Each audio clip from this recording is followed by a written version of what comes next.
Hello everyone, Ryobi Guy here. If this is your first time visiting, welcome. And if you've seen a few of my videos before, thank you and welcome back. Before we begin, I encourage you to smash that subscribe button below. And don't forget to ring that bell so you're notified every time I upload a new video. Now this is going to be part 2 of my video. And if you haven't seen part 1, I highly suggest that you double back, stop, pause, and check it out. Now the part 1 of this video is probably my most valuable video. I talk a lot about upgrading. And it doesn't matter what it is, you should be always upgrading things in your life, whether it's your career or perhaps at the gym, or in our case, we're talking about Ryobi tools. So I've always been a big advocate and fan of Ryobi, the 18-volt series, but now it's time to upgrade. I've also posted a few videos on my next project I will be doing, and I will be relocating the fence behind me. So I was looking for a tool to help me out, to help me move the fence. So if anybody can guess the 40-volt series of what tool I purchased that's gonna help me move my fence. I'll give you a few seconds. Brrr, drum roll.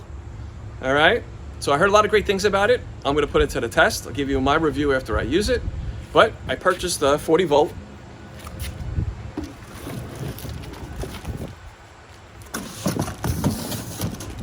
Got that?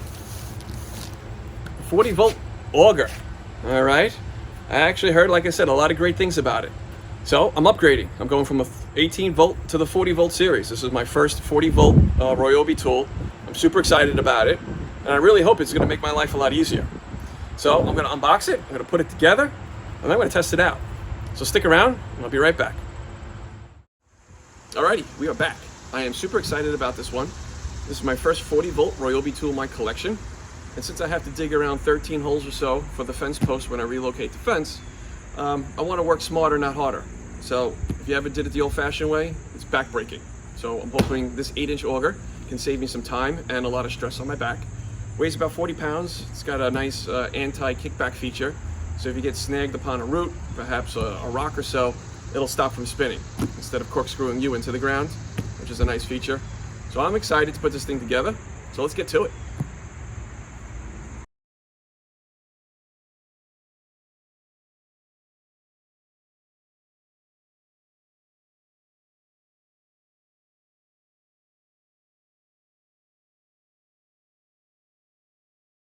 All right, so here it is, all set up, super duper easy. All it took was 8 bolts, 4 in the front, 4 in the back. Although it took me a little bit longer than I was hoping for because I couldn't find the bolts. They were floating around in a box and I couldn't find the last one. But anyway, the mechanics on this look very simple. We have a trigger that also has a safety. So you can't engage the trigger unless you also engage safety. It's got a toggle switch here, all right? Forward would be high, in the middle, like neutral, would be low, and backwards would obviously be reverse. It's got 3 indicator lights. Green means it's running, red means there's a fault overload, perhaps if you're running it too hard, and blue would be a kickback that was prevented. It's got a nice rubber handle here. I guess if the kickback feature doesn't engage, you know, at least you're going to get hip checked by a padded handle compared to one that's exposed steel. Some of the other features on here is the RPM in high is 210 and the depth of this is 31 inches.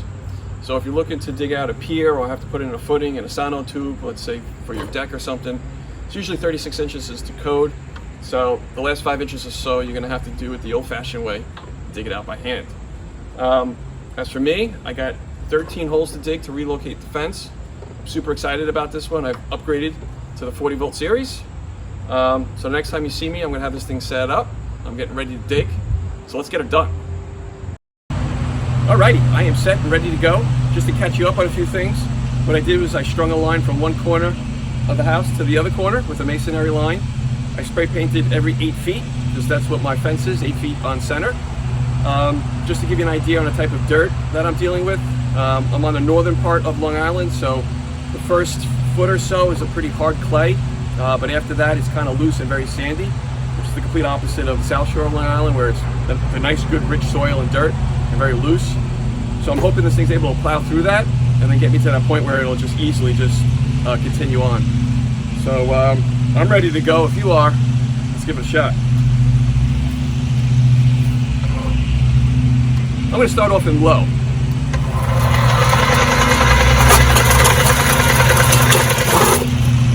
Okay, so it already kicked back.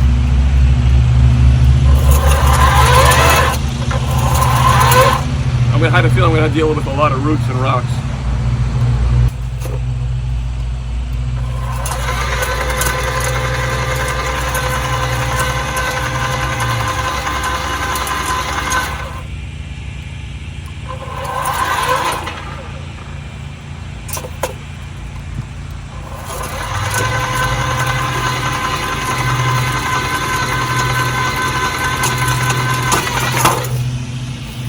Alright, there's a root, so I'm going to have to take care of that before I can continue any further.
Alright, not too bad. Once I get broken through the first couple inches, I ran into this rock, so that's why it kind of threw me off there.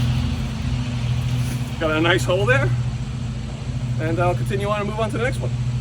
So far, so good. Alright, I don't know how much footage I was able to get. I was able to dig a few holes. My phone is obviously sitting in the sun here, so as you know, it shuts off when it overheats. As for the unit here, I have very rocky soil, so it did stop quite a bit every time I hit a rock.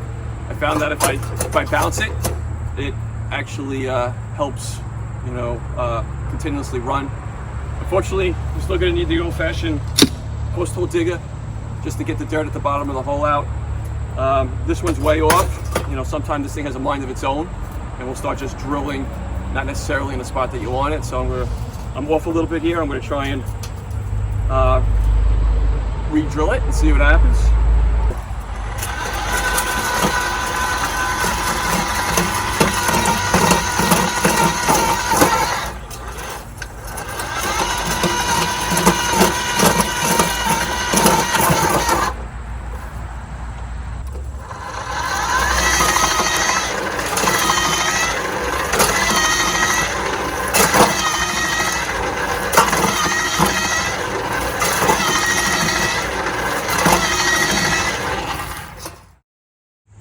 Alright, I think I'm going to wrap it up for part 2.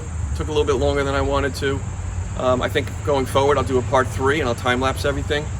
The auger definitely helped me out. It's still a little back-breaking, but not as bad as having to do it by hand with the post hole digger. I have really rocky soil, so the auger did stop quite a bit as I was trying to break through the ground. Still better than doing it by hand.